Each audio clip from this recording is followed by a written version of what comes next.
Senhor presidente, senhores vereadores, senhora vereadora, presentes na casa, aqueles que acompanham pelos veículos de comunicação, eu uso a tribuna hoje, senhor presidente, para agradecer, né? Sempre é bom a gente agradecer. Eu tive um problema de saúde que é de amplo conhecimento da população, né?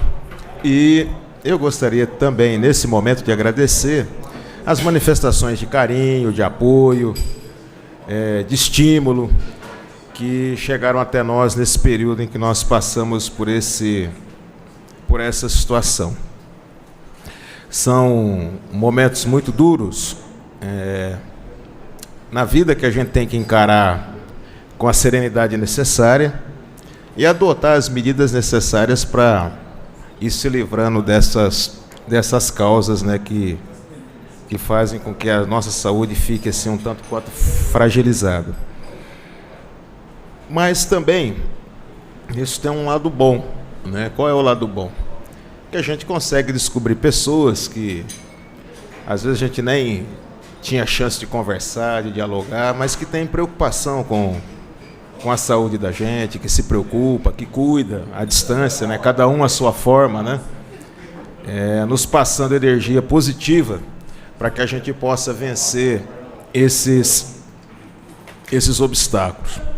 Por outro lado, o distanciamento também do dia a dia da política, do dia a dia da Câmara Municipal, nos dá elementos e condições de fazer algumas leituras e algumas reflexões sobre problemas que vêm afligindo a nossa cidade, né?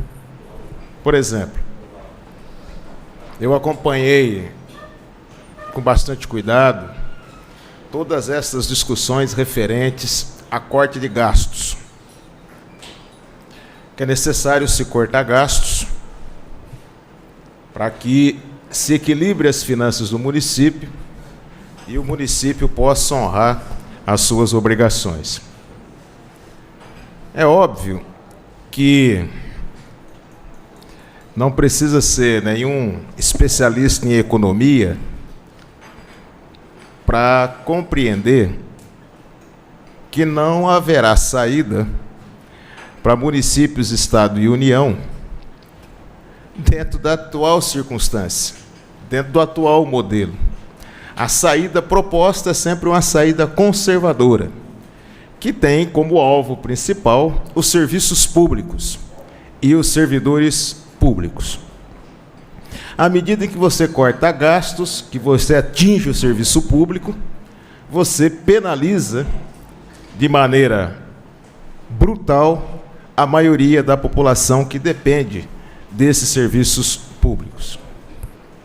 E o mais engraçado foi que eu tive acompanhando, foram duas matérias ou duas notas que saíram na entrelinhas do Jornal da Cidade, com informações dadas, né, reputadas, creditadas ao prefeito Rodrigo Agostinho.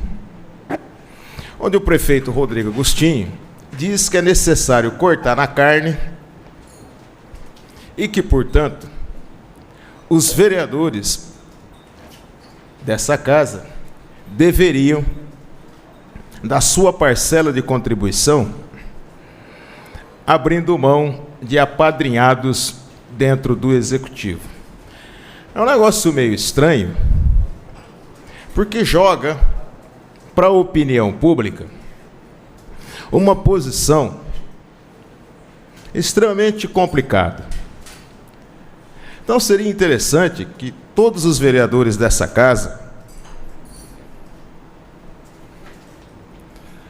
a começar pelo vereador Alessandro Bussola, Arildo Lima Júnior, Artêmio Caetano Filho, Fabiano André Lucas Mariano, Fábio Sartori Manfrinato, Faria Neto, Fernando Francelose Mantovani, Francisco Carlos de Góes, Luiz Carlos Bastazini, Marcos Antônio de Souza, Moisés Rossi, Natalino Davi da Silva, Paulo Eduardo de Souza, Raul Aparecido Gonçalves, Roberval Sakai Pinto, Roque José Ferreira e Thelma Regina Gobi, pudessem dizer claramente se tem disposição aqueles que têm, abro aspas, apaniguados na administração pública, autarquias ou empresas públicas, fecho aspas, se teriam disposição de abdicar desses cargos, para que, ao abdicar desses cargos, as receitas do município pudessem ser incrementadas para aliviar aí o peso no orçamento do município.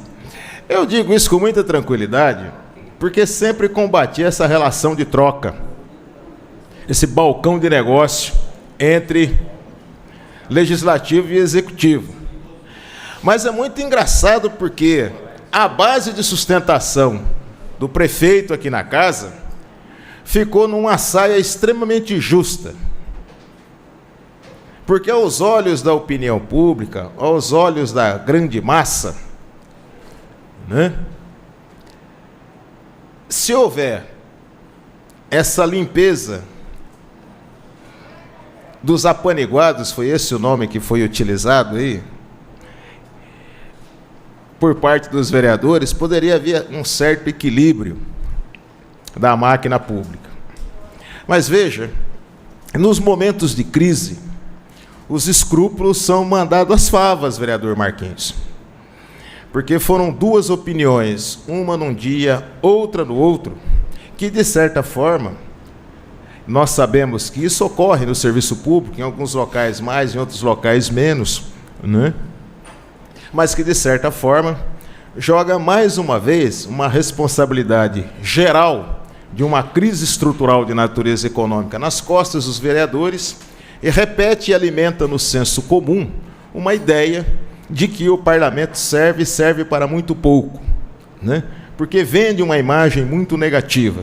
Então, seria interessante que o prefeito, que fez essas ilações através da tribuna, da coluna Entre Linhas do Jornal da Cidade, que tivesse um pouco mais de honestidade política e dissesse quem são e quais são esses vereadores que mais indicaram gente para ocupar cargo no Poder Executivo.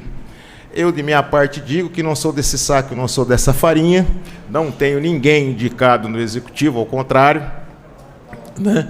Agora, em relação à sua base de apoio, foi um ato extremamente negativo, né? Porque expõe aqueles que mais o apoiam aqui na casa a uma situação de execração pública. Uma outra coisa que também me chama a atenção é a situação do DAI. Conversava com a vereadora Thelma, já há uns 20 dias, sobre a situação de umas multas que estão sendo cobradas, né, de várias pessoas pelo DAI. Essa multa está sendo cobrada vinculada à taxa de pagamento de água. Multa que tinha um valor de R$ 70, passa para R$ 900, R$ 870. O que, de certa forma, tem uma série de ilegalidades nesse processo. Nós fizemos o questionamento ao DAI, para o DAI informar qual o índice, qual o critério utilizado para fazer a elevação desses valores, né? Porque, de certa forma, vai fazer com que corte de água seja efetuado e quando existe, vereador Artemio, a cobrança vinculada de uma multa, né? E uma multa subir de R$ 70, vereador Carlão, para R$ 870 é algo extremamente absurdo, né? Nós não temos esse parâmetro. Conversei com o presidente do DAI, ele disse que tomou a decisão e não tem base legal para tomar essa decisão. Ele tomou a decisão porque tinha que tomar a decisão e inventou aí um valor que tinha que ser cobrado. Olha, no limite, e eu não gosto de fazer críticas de natureza pessoal, os vereadores aqui já me conhecem. No limite, essa postura da direção do DAI ou da presidência do DAI enseja crime de responsabilidade. Nós vamos dar uma resposta do Executivo em relação a isso. Não vai se fazer receita no DAI fazendo esse tipo de cobrança, o que é ilegal. Uma coisa é a taxa de água, outra coisa é a cobrança de eventuais proprietários né, que tenham problema com relação à autarquia. E também me chamou muito a atenção uma nota publicada num grupo que tem no Facebook, chamado DAI, grupo, deixa eu ver, DAI... A minha memória não anda boa, vereador Moisés Washington, eu tenho que apelar aqui para os inscritos. Por um DAI melhor. É uma publicação do engenheiro do DAI, do Couraci Domingues, no dia 17 de outubro, às 9h40, dizendo que no dia 16 do 10, esse grupo, parte desse grupo, havia feito uma reunião com o Renato Zaiden, diretor do Jornal da Cidade, isso é público, está lá, onde nós tivemos a oportunidade de colocar a opinião do grupo sobre o DAI. Segundo a nota pública que está lá, eles disseram que o Renato Zaiden teria afirmado o seguinte, abre aspas, o Jornal da Cidade não segura, nem vai segurar o Giasone na presidência do DAI Bauru. E na opinião dele, Renato Zaiden, o ciclo de Giasone Cândia no DAI Bauru se encerrou. Segundo ainda o senhor Couraci, o Renato Zaiden se colocou à disposição para uma reunião a ser agendada com os membros do grupo que quiserem ir e estará à disposição para discutir essa situação do DAI. Só para concluir, senhor presidente, pedindo a generosidade de Vossa Excelência. Todo mundo na cidade tem o direito de discutir qualquer coisa, mas é muito estranho que eu, diretor de um grande grupo de comunicação, de um grande grupo empresarial da área da construção civil, né, tenha um envolvimento tão direto, e confesso, como foi colocado agora, na gestão de uma empresa pública, né? Então, fica aqui a nossa posição, nos dirigindo ao senhor prefeito. Quem recebeu o voto para administrar a cidade foi o prefeito, Rodrigo Agostinho. Então, é esse prefeito que tem que responder pelas situações de todas as empresas públicas, autarquias e políticas públicas que são implementadas na cidade. Muito obrigado, senhor presidente, inclusive pela tolerância.